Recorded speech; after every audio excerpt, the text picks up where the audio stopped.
into different types on the basis of some parameters. In that, the first type is amount of yolk present in that eggs. Then the second one is distribution of yolk. Then the presence or absence of cells.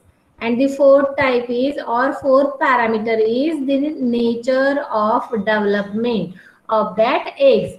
In that, the amount of egg consists of the four types. In that, the first type is alecithal, then microlecithal eggs, mesolecithal eggs, and the megalecithal eggs. Then the second parameters, that is distribution of yolk. Distribution of yolk, in that it consists of first type, that is iso or homolecithal eggs. Then the second type is telolecithal eggs. Third one is centrolecithal eggs. These are the types of distribution of yolk in the egg. Then the third one is presence or the absence of the yolk of the cell. त्याच्यावरती दोन types. First is cladoic eggs and the second one is non-cladoic eggs. And the fourth type or the fourth parameter is the type of or the nature of the development of that eggs. In that, it consists of the first type, that is mosaic, and the second one is regulative type. बरोबर आहे. एकचे आपण हे चार type आणि त्याचे sub types मागच्या lecture मध्ये discuss केलेले आहेत. Now in this lecture we discuss about the types of fertilization and the process of cleavage. Sorry, types of fertilization and the process of the fertilization. So firstly we see what is meant by fertilization, then the types of fertilization, and after that the process of fertilization.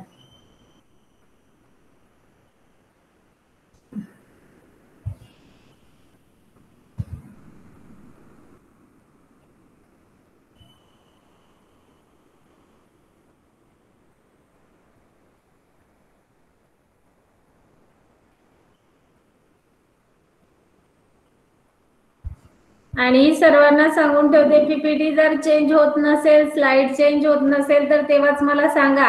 पूर्ण lecture झाल्यानंतर सांगू नका. ठीक आहे? Yes ma'am. Okay. कारण माझ्या लॅपटॉपचा थोडा प्रॉब्लेम आहे, त्यामुळे मध्ये मध्ये PPT may be next slide येत नाही. ठीक आहे? आता तुम्हाला पीपीटी दिसते? Yes ma'am. Okay, so the fertilization, what is meant by fertilization?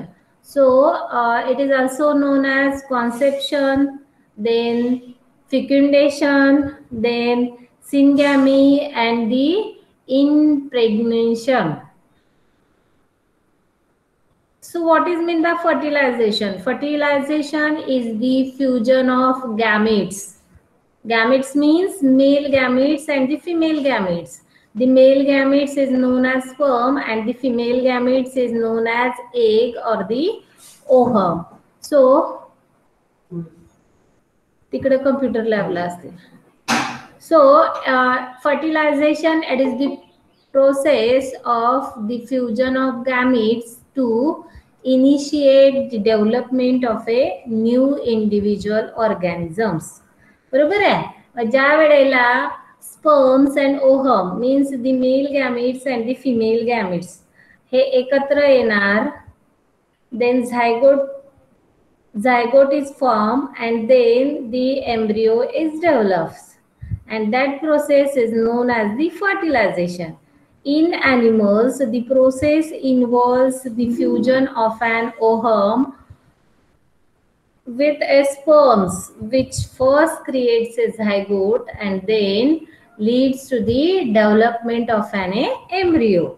ठीक आहे? मग आता एम्ब्रियोची डेव्हलपमेंट ही कधी इंटरनल आणि कधी एक्सटर्नल असते. These are the types of the fertilization. these are two types. The first one is internal fertilization and the external fertilization. So depending on the animal species, the process can occur within the body of the females in an internal fertilization or outside the body. It is known as the external fertilization. Then the next, that is the types of fertilization. There are two types of fertilization. Just I have told. First is internal fertilization and the second one is the external fertilization. So firstly we see the external fertilization.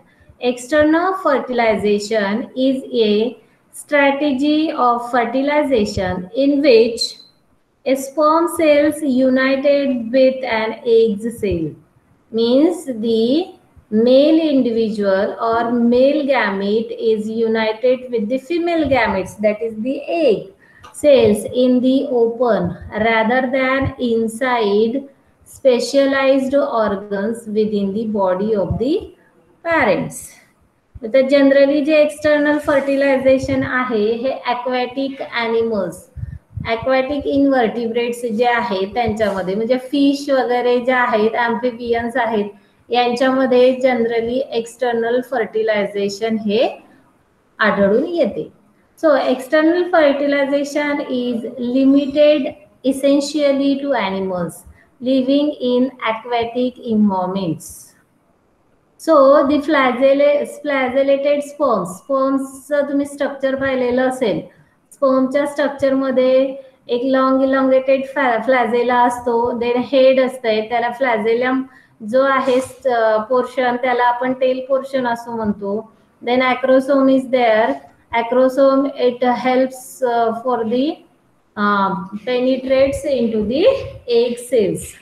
Egg cells मध्ये penetrate करण्यासाठी acrosome हे important आहे. आता ह्या सगळ्या गोष्टी आपल्याला process मध्ये आहेत आणि नंतर मी त्या डिस्कस करणार आहे. So the flagellate sperms have a fluid in which to swim and the eggs lack a protective coat or cells so that the sperm can penetrate and fertile them and would dry out in the air. Almost all aquatic invertebrates, mostly fish and many amphibians, use external fertilization. So see in this figure the fish, in the next figure the fish lays egg into the water. आता हे काय करतात की त्यांचे जे eggs आहेत ते water मध्ये सोडणार. मग एग्ज जेव्हा वॉटर मध्ये सोडतात मग त्यावेळेला त्यांचं लाईफ स्पॅन किती असतं, मग लाईफ स्पॅन त्यांचं किती असायला पाहिजे. काही काही जे ॲक्वेरियम फिशेस वगैरे आहेत त्यात गप्पी फिश वगैरे आहेत, त्यांचे जे एग्स ते बाहेर सोडतात किंवा आउटसाइडला सोडतात, त्या एग्सची सुद्धा लाईफ स्पॅन हे 1 इयर असतं. 1 वर्षापर्यंत ते जगू शकतात. बरं काही काही जे इन्सेक्ट आहेत किंवा आता मॅन झालं, मॅनचा जो एग्ज आहे, जर तो आपण स्पर्म्स आहेत, एग्ज आहेत, जर ते बाहेर टाकले आपण तर 24 आवर्स पर्यंतच त्यांचं लाईफ स्पॅन असतं. म्हणजे वेगवेगळ्या स्पीसीज नुसार त्यांचं लाईफ स्पॅन हे कसं असतं, वेगवेगळं असतं. सो एक्सटर्नली फिशेस काय करणार की वॉटरमध्ये त्यांचे जे एग्ज आहेत, स्पर्म्स आहेत, ते रिलीज करणार आउटसाइड दी बॉडी आणि रिलीज केल्यानंतर एग्ज आणि जे स्पर्म्स आहेत त्यांचं फर्टिलायझेशन होणार and then the next individual or the new individual is form. ठीक आहे, लक्षात येतं इथपर्यंत? येतंय का लक्षात? Yes, ma'am. स्लाइड चेंज होतीये? Yes, ma'am. Okay. Then the internal fertilization. आता external fertilization outside the body and the internal fertilization inside the body. So most land animals, both invertebrates and the vertebrates, use internal fertilization. आता in human being, the fertilization is internal or external? Internal. Internal. आता आपल्याला general common things आहेत या की आपलं जे fertilisation आहे ते इंटरनल होतं. इन दी फिमेल जेनायटल ट्रॅक्ट मध्ये स्पर्म सोडले जातात आणि ते एक सोबत फर्टिलाइज्ड होऊन नंतर मग झायगोट तयार होऊन फायनली एम्ब्रियो तयार होतो आणि फेलोपियन ट्यूब मध्ये बॉडीची आपल्या बेबीची डेव्हलपमेंट होते. So, internal fertilization in mammals, reptiles, and the birds. The gametes meet inside the female body. This is called internal fertilization. All land dwellers need to fertilize this way because the sperm still prefer swimming to the walking. So the internal fertilization protects the fertilized egg or the embryo from predations and harsh environment which acts as in the higher. आता आपण external fertilisation मध्ये पाहिलं की fish ज्या वेळेला त्यांचे egg sperm पाण्यात सोडतात त्यावेळेला तिथे बऱ्याच प्रकारचे आपण पाहिलं वॉटर बॉडीज मध्ये फायटोप्लॅन्क्टॉन्स असतात, लार्ज फिशेस असतात, अदर इन्सेक्ट्स असतात, बरोबर आहे. मग आता हे सगळे काय कधीतरी ऍज अ प्रे म्हणून ते जे आपण एग्स किंवा ओव्हम सोडलेले आहेत त्याला खाण्याचा प्रयत्न करणार, खाणार, ठीक आहे. इन्व्हायरमेंटल कंडिशन्स चेंज होतात, कधी कधी क्लायमॅटिक चेंजेस होतात, टेम्परेचर हाय होतं, कधी पाण्याला जास्त काहीतरी आपण म्हणतो वादळ आलं, लाटा येतात किंवा काहीतरी पाण्यामध्ये चेंजेस होतात किंवा आपण इंडस्ट्रियल यूज इंडस्ट्रीचं जे वेस्ट असतं ते आपण पाण्यात सोडतो. म्हणजे ह्या ज्या काही अदर फॅक्टर्स आहेत these are directly these environmental factors are directly harm to that eggs as well as the sperms. मग डायरेक्टली हार्म करणार त्याच्या वेळेला त्यांनी जर 100 एग्स की आणि स्पर्म्स रिलीज केलेले असतील ते 100चे 100 डेव्हलप होणार आहे का ऍज अ न्यूबॉर्न बेबी म्हणून, ऍज अ न्यूबॉर्न इंडिव्हिज्युअल म्हणून नाही. कारण हे जे इन्व्हायरमेंटल फॅक्टर आहे त्याच्यावर इफेक्ट करणार आणि त्याच्यापैकी काहीच असतील ते जे की डेव्हलप होणार. पण इंटरनल फर्टिलायझेशन मध्ये ह्या गोष्टी घडत नाही.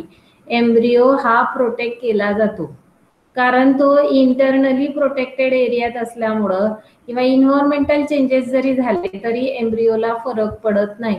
म्हणजे त्याचं सर्व्हायवल हे जास्त रिस्की नसतं. एक्सटर्नल फर्टिलायझेशन मध्ये एम्ब्रियोचं सर्व्हायवल हे इन दी हाय रिस्क फॅक्टरवर असतं, ठीक आहे. So, fertilization which take place inside the female body is called the internal fertilization. In animals is done through the following different ways. मग आता त्यात कुठले कुठले वेज आहेत तर firstly the copulation which involves the insertion of the penis or other intromittent organ into the vagina in most animals or in some animals to the cloaca in monstrans. आता वजायना हा फिमेलचा असणार, पेनिस मेलचा असणार. मग ते organs काय होणार की penetrate केले जाणार, बरोबर आहे. Most reptiles, some birds, the amphibians, the amphibians, tail frog, and some fish, they disappeared, destruct as well as in other non-vertebrate animals. मग कॉप्युलेशन होताना काय होणार की पेनिस हा वजायनामध्ये इन्सर्ट केला जाणार. तिथे तुमचा जो ओहम आहे, एग्ज आहे, that eggs is fully developed and penis or male organ insert the many sperms and then the ovum and the sperms they meet and the zygote is formed and that the result then the embryo is formed and lastly the new individual is formed in the copulation process. And cloacal kick, आता cloacal kick म्हणजे काय तर in which consists in the two animals touch their cloacal together in order to transfer the sperms to the sperms of the male to the female. Cloacal aperture जे असेल त्या cloacal ॲपर्चरने जे sperms आहेत ते फिमेलच्या युटेरसमध्ये काय केले जाणार आहे, ट्रान्सफर केले जाणार आहे. It is used in the most bird and in the टिटाटेटर that do not have an intromittent organ. ठीक आहे. मग आता ज्यांच्यामध्ये पेनिस सारखा ऑर्गन नसणार ते काय करणार, क्लोएकल किकने डायरेक्टली त्यांचे जे स्पर्म्स आहेत ते फिमेल बॉडीमध्ये काय करणार आहे, एंटर करणार. ठीक आहे. लक्षात येत आहे का? नसेल येत तर विचारा. लक्षात आलं इथपर्यंत तुमच्या? Yes ma'am. ओके. सी आता झालं. एक पहिला जो वे आहे तो कॉप्युलेशन, दुसरा वे आहे cloacal kiss and the third is spermatophores. आता स्पर्मॅटोस्पोर्स मध्ये काय, the sperms containing cap placed by the male in the female's cloaca, or usually the sperms is stored in spermatheca on the roof of the cloaca until it is needed at the time of oviposition. आता ह्या ज्या सगळ्या process आहे, ज्या वेळेला मी तुम्हाला process of fertilisation सांगेल त्यावेळेला ह्या प्रोसेस परत आपल्याला येणार आहेत की त्यांची एंट्री कशी होते, तिथे कुठले एन्झाईम्स ऍक्ट करतात आणि त्याच्यानंतर एम्ब्रियो कसा डेव्हलप होतो. So it is used by some salamander and the newt species by the arachnids, some insects and some mollusc. ह्यांच्यामध्ये स्पर्मॅटोस्पोर थ्रू स्पर्म हे इजेक्ट केले जातात इन दी फिमेल क्लोएका. लक्षात आलं इथपर्यंत सगळ्यांच्या? Yes ma'am. मॅम ते इमेज मध्ये काय दाखवलंय? इमेज दिसत नाहीये का? नाही दिसते पण काय म्हणजे समजलं नाही व्यवस्थित. See this is the cloacal aperture. हे जे आहे ना तर क्लोएकल ॲपर्चर म्हणजे ज्या वेळेला स्पर्म तुमचे फिमेलच्या क्लोएकल ॲपर्चर मध्ये टाकले जातात. आता ही ना एक क्लिअर डायग्राम माझ्याकडे नाहीये, म्हणजे ते क्लोएकल ॲपर्चर ही ओपनिंग आहे आणि इथून फिमेलच्या क्लोएकामध्ये स्पर्म्स हे इन्सर्ट केले जातात. ठीक आहे.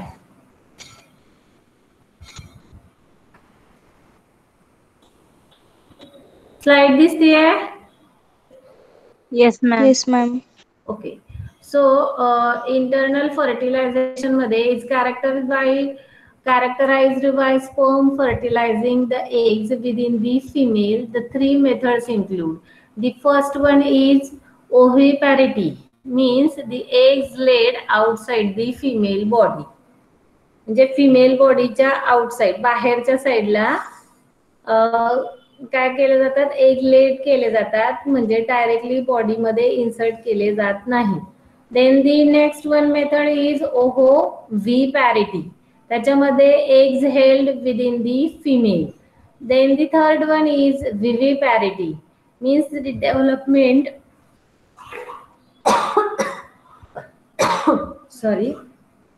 viviparity means the development within female followed by the live birth. ठीक है. See how the sperm penetrates the eggs animal मध्ये. आता ही प्रोसेस मी प्रोसेस ऑफ फर्टिलायझेशन मध्ये पूर्ण सांगणार आहे, तरी पण एकदा ही डायग्राम तुम्ही बघून घ्या. आता ह्या डायग्राम मध्ये मी तुम्हाला मगाशी सांगत होते की स्पर्मचं structure, this is the structure of sperm. In that nucleus is present, neck region. Ma'am slide दिसत नाहीये. Okay.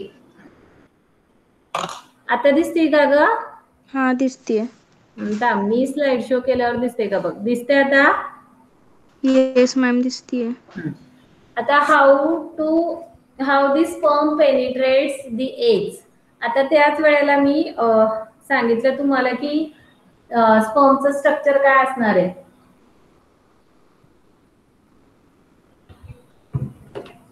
So see, this is the structure of sperm. आता ह्याच्यामध्ये हा जो पॉइंटेड इकडे आहे, पॉइंटेड पॉइंट दिसतोय, this is nothing but the acrosome. Nucleus is there, neck portion is there, and then mitochondria is present within the middle region of the tail. आपण यालाच फ्लॅझेलम म्हटलेलं आहे. आता with the help of this tail or the flagellum region, that sperms is move easily one place to the other place. आता हे झालं structure. मग हा जो ॲक्रोसोम आहे, that acrosome creates some enzymes, and that enzyme, see, this is the structure of ovum or the matured eggs. आता ह्याच्यामध्ये ही जी opening आहे, that opening is known as micropyle. ठीक आहे. आता as usual plasma membrane, vitelline layers, jelly coat. आता आपण जे types बघितले की डिस्ट्रीब्युशन ऑफ यॉक वगैरे काय टाइप आहे त्याच्यानुसार इथे काय झालेलं आहे तर डिस्ट्रीब्युशन झालेलं आहे. सी, दी एग्स न्यूक्लियस आणि हा sperm nucleus, they are combined together and the nucleus is formed. Finally the zygote nucleus is formed and the zygote or the embryo is formed. मग काय होणार की ही जी ओपनिंग आहे आपली, ही ओपनिंग कसली, मायक्रोपाईल ओपनिंग. मग हा acrosome acts as some enzymes. मग ते एन्झाइम्स तो काय करणार, इथे पोर करणार. See, the first step that is the sperm approaches the eggs. म्हणजे आता स्पर्मची संख्या खूप असते पण मॅच्युअर्ड एग्ज हा एकच असतो, बरोबर आहे. मग आता एकच मॅच्युअर्ड एग्ज आहे, स्पर्म खूप आहे, तर मग हजारोच्या संख्येने जर स्पर्म असतील तर तेवढे स्पर्म एका एग्ज वरती अटॅक करणार, बरोबर आहे. पण ते सगळेच पेनिट्रेट होतात का, नाही. मग त्याच्यापैकी जो एक असेल तो एक जेव्हा पेनिट्रेट होतो त्यावेळेला झायगोट फॉर्म होतं. म्हणजे एवढी संख्या स्पर्मची असताना सुद्धा ऍक्टिव्हेशन फक्त एका पर्टिक्युलर स्पर्मच एक सोबत होतं. मग इथे काय करणार, द स्पर्म अप्रोचेस दी एग्सला अप्रोच करणार. Then the second step is the sperms acrosomal enzyme digest the eggs jelly coat. This is the jelly coat. हा, जेली कोट आहे एगचा. मग तो डायजेस्ट करणार, म्हणजेच काय करणार की त्याला आतमध्ये पेनिट्रेट करण्यासाठी काय करणार आहे, जागा करणार आहे. कुठंतरी आपल्याला घुसायचं असलं किंवा आपल्याला अडगडीच्या ठिकाणी एखादी वस्तू ठेवायची असली, कप्पा आपल्याला आवरायचा असला, त्यावेळेला काय करतो आपण की थोडं सरकासरकी करून जागा करतो. तसं तो जे एगचं जेली कोट आहे ते डिस्ट्रॉ करून आतमध्ये जाण्यासाठी जागा करतोय. Then see the third step. In that third step, the proteins on the sperm held binds to the receptors. See, the receptor protein molecules are there. Then the acrosomal enzymes and the receptor protein molecules, they are binds to each other. आणि मग तिथे bind झाल्यानंतर आतमध्ये penetrate होण्यासाठी काय करतोय, तो sperm जागा करतोय. देन दी फोर्थ स्टेप मध्ये काय दिसतंय बघा आपल्याला, the plasma membrane of the sperm and the eggs is fuses, बरोबर आहे. आता हा plasma membrane blue in colour, मग हा plasma membrane and the sperm. आता हा इथून पेनिट्रेट झालेला स्पर्म पहिले रिसेप्टर प्रोटीन मॉलिक्यूल सोबत रिएक्शन करतो, त्याच्यानंतर प्लाझ्मा मेम्ब्रेन सोबत फ्यूज होतो, बाइंड होतो आणि आतमध्ये न्यूक्लियसला पोर करण्यासाठी जागा करतो. लक्षात येत आहे का तुमच्या इथपर्यंत? Yes ma'am. Okay. Then the fifth number stage. आता फिफ्थ नंबर स्टेजला काय दिसतंय आपल्याला की the sperm nucleus enters the eggs cytoplasm. हे बघा, flagellum or the tail structure is there and the nucleus is directly entered to the egg cytoplasm. And this 6th number, a fertilization membrane forms. मग आता यांचं fertilisation होणार.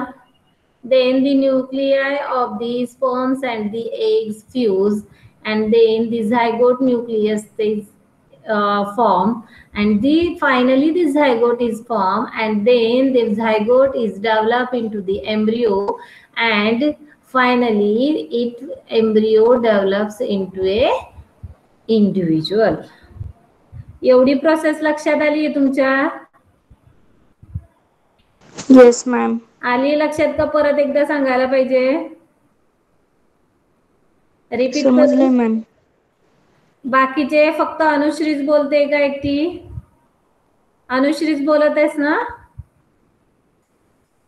Yes ma'am. बाकीच्यांना समजलंय का? हे दिसायला सोपं आहे पण समजून घ्यायला येस जरा ma'am, समजलंय.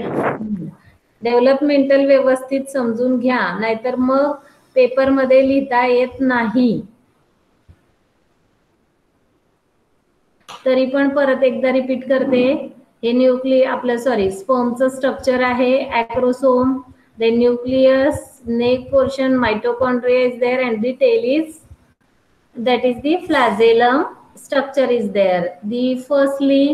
The sperm approaches to the eggs membrane or the eggs. Then secondly, the acrosomal enzyme digests the jelly like coat of that eggs, and then thirdly, the acrosome or that sperm's acrosome is penetrate into that jelly structure, and the head of the sperms is bind with the receptor protein molecules, and they form the micropyle opening for the entry of the nucleus in the egg cytoplasm.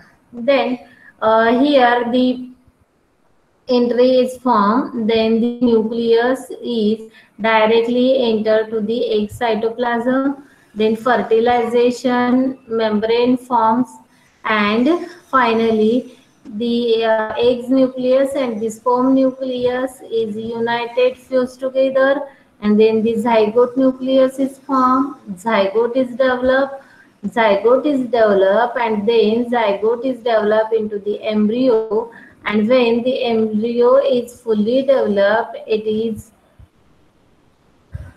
form a new individual. This is the structure and the process of the fertilization. So हे झाले types. कुठले? तर दोन types. First is internal fertilization and the second one is the external fertilization. मग आता आपण पुढे बघणार आहोत, तर that is the process of fertilization. So in the process of fertilization, मी आता फक्त तुम्हाला पॉइंट सांगते आणि पुढच्या लेक्चरला मग आपण सुरू करू. In the process of fertilization, that involves some factors. The first factor is physical factors involved in the fertilization process, then the chemical factors, then the cytological factors, and finally the कोणते factors असणार आहे सांगा बरं? Physiological changes in the fertilization. मग आता ह्याच्यामध्ये आपण काय बघणार आहोत, की फर्स्टली आहे तर physical factors involve in the fertilization. मग फिजिकल फॅक्टर मध्ये पहिलं फॅक्टर येत आहे बघा एक्सटर्नल फॅक्टर्स, दुसरं येत आहे इंटरनल फॅक्टर्स. आता हे दोनही आपण टाईप मध्ये जस्ट नाव बघितले की एक्सटर्नल फर्टिलायझेशन काय आणि इंटरनल फर्टिलायझेशन काय, आणि त्याच्यात प्रोसेस सुद्धा आपण इंटरनल फर्टिलायझेशनची बघितली. यामध्ये एक पॉइंट येतो असा की लाईफ स्पॅन ऑफ दी गॅमिट्स.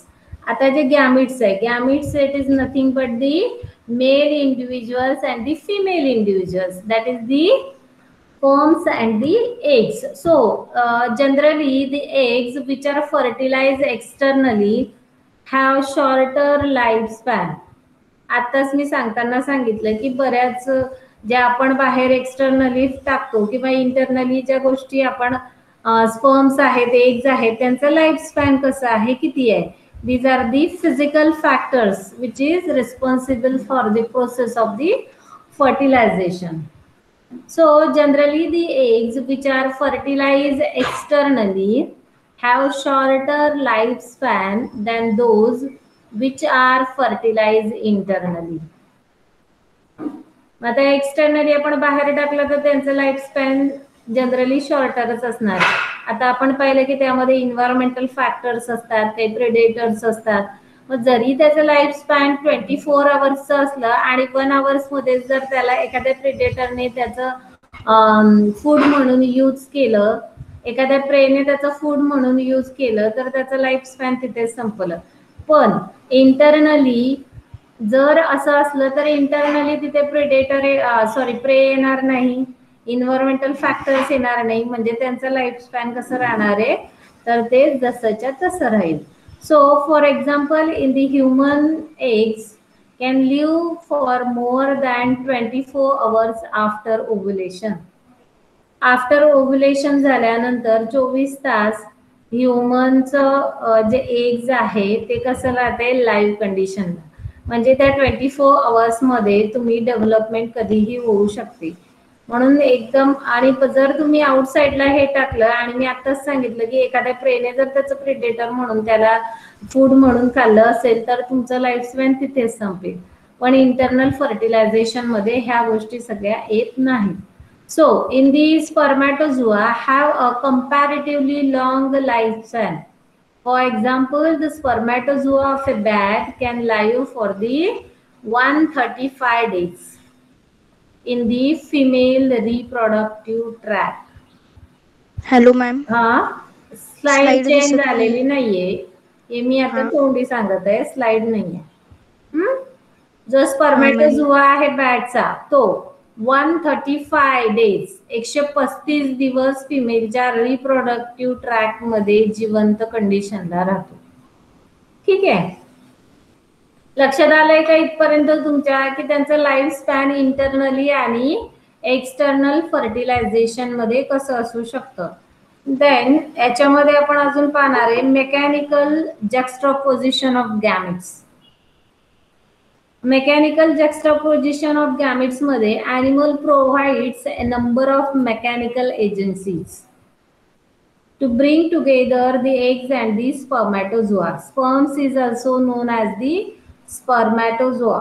नाहीतर मी स्पर्मॅटोझोआ म्हणते आणि मग तुम्ही म्हणाल हे नेमकं अजून काय, पण स्पर्मलाच आपण स्पर्मॅटोझोआ सुद्धा म्हणतो. मेकॅनिकल एजन्सीज, आता आपण बघितलं की ॲक्रोसोम आहे, ॲक्रोसोम काय करतोय तर ॲक्रोसोमल एन्झाईम काय करतोय प्रोड्यूस करतोय. That acrosomal enzyme digest the eggs jelly coat. म्हणजे हे काय करतात की एन्झाईम्स ऍक्ट करतात कशासाठी तर त्यांचं काहीतरी फंक्शनिंग असल्यामुळं, म्हणजे ते जेली कोट त्यांना डायजेस्ट करायचंय, आतमध्ये पेनिट्रेट करायचंय, म्हणून ॲक्रोसोमल एन्झाईम सिक्रेट करतं. So the animal provides a number of mechanical agencies to bring together the eggs and the spermatozoa. So in mammals, the spermatozoa are injected deep into the female genital tract. बरोबर आहे. आताच आपण पाहिलं की आपण काय पाहिलं पॉप्युलेशन. पॉप्युलेशन म्हणजेच काय तर स्पर्मॅटोझोआ स्पर्म्स जेव्हा फिमेलच्या जिनायटल ट्रॅक मध्ये एंटर किंवा इंजेक्ट केला जातो, that process is known as copulation. पाहिलं ना आपण आता इंटरनल फर्टिलायझेशन मध्ये पॉप्युलेशन मेथड, देन क्लोएकल क्लिक method and the spermatophores methods. मी म्हटलं पुढे जेव्हा प्रोसेस सांगेल त्यावेळेला तुम्हाला इन डिटेल या सगळ्या गोष्टी सांगणार आहे. सो पॉप्युलेशन झालं. मग in birds the spermatozoa are introduce into the cloaca of the female by the process of the cloacal क्लिक. आणि हे जे असतात बघा इन सेफॅलोपोड्स, मग आता सेफॅलोपोड्स मध्ये वन ऑफ दी आर्म. आता जसं मेल मध्ये और ह्युमन बिंग्स मध्ये आपण पाहिलं की कॉप्युलेशन होतंय, फिमेलच्या जिनायटल ट्रॅक मध्ये स्पर्म डायरेक्टली एंटर केला जातो, बरोबर आहे. मग आता काही बर्ड्स मध्ये आपण पाहिलं की स्पर्मॅटोझोआ हा त्याचं जे क्लोएकल ॲपर्चर आहे फिमेलचं तिथे काय केला जातो तर इंजेक्ट केला जातो. त्या प्रोसेसला आपण क्लोएकल किक म्हटलेलं आहे. इन दी सेफॅलोपोड्स, आता जे सेफॅलोपोड्स असतात त्या सेफॅलोपोड्स मध्ये असा स्पेसिफिक असा एखादा म्हणजे आता जेनायटल ट्रॅक जशी आहे किंवा क्लोएकल ॲपर्चर्स आहे असं स्पेसिफिक एखादा ऑर्गन नाही. मग ते काय करतात. So in cephalopods one of the arm in the male is modified to transfer the स्पर्मॅटोझोन.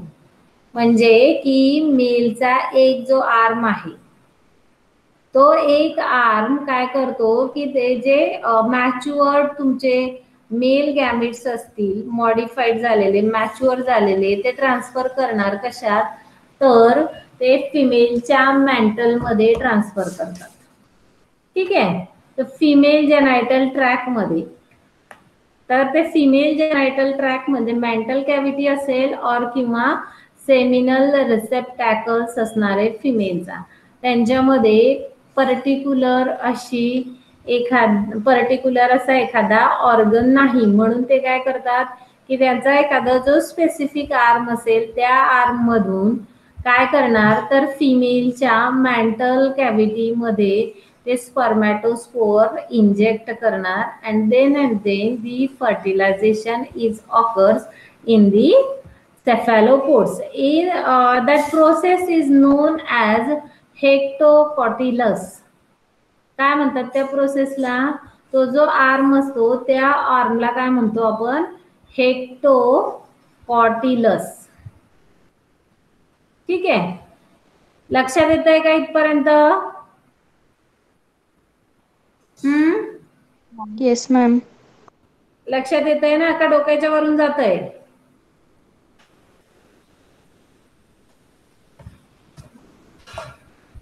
लक्षात येत आहे का?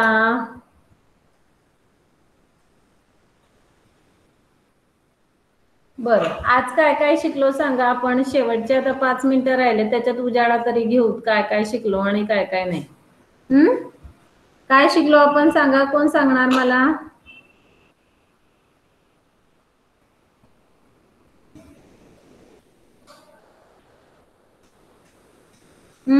काय बघितलं आपण आज? Types of fertilisation. बरं, टाइप्स ऑफ फर्टिलायझेशन मध्ये काय बघितलं? 2 टाइप्स आहेत, इंटरनल आणि एक्सटर्नल. ओके.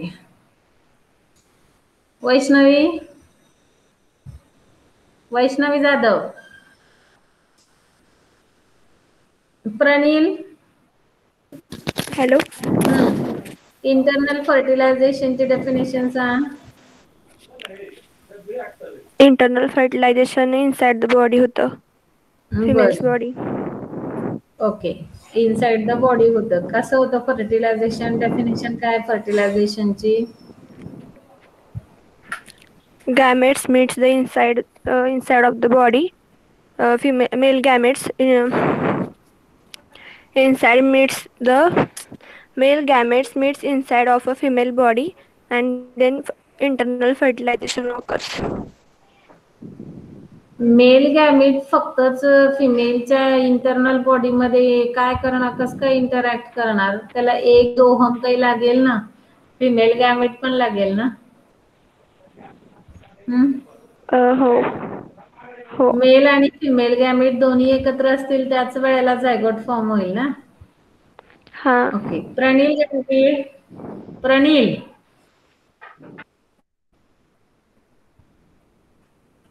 प्रणील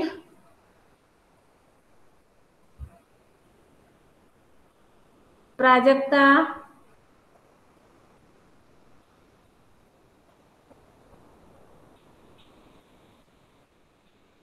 बरं, अलसबा,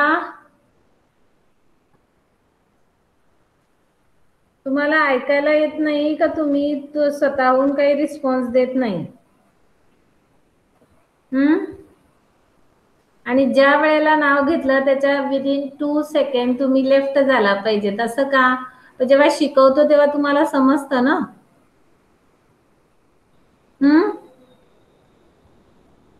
बरं, आजचं समजलंय का?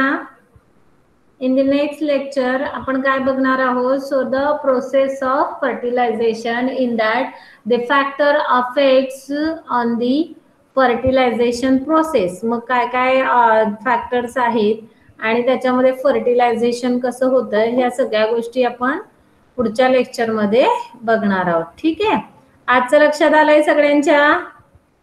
Yes ma'am.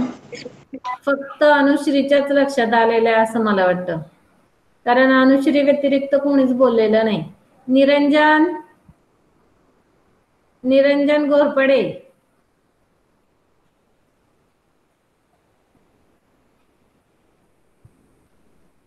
ओके चालतंय. थांबायचं आपण आता इथे. चला bye. Thank you. Take care. Be safe. Thank you ma'am.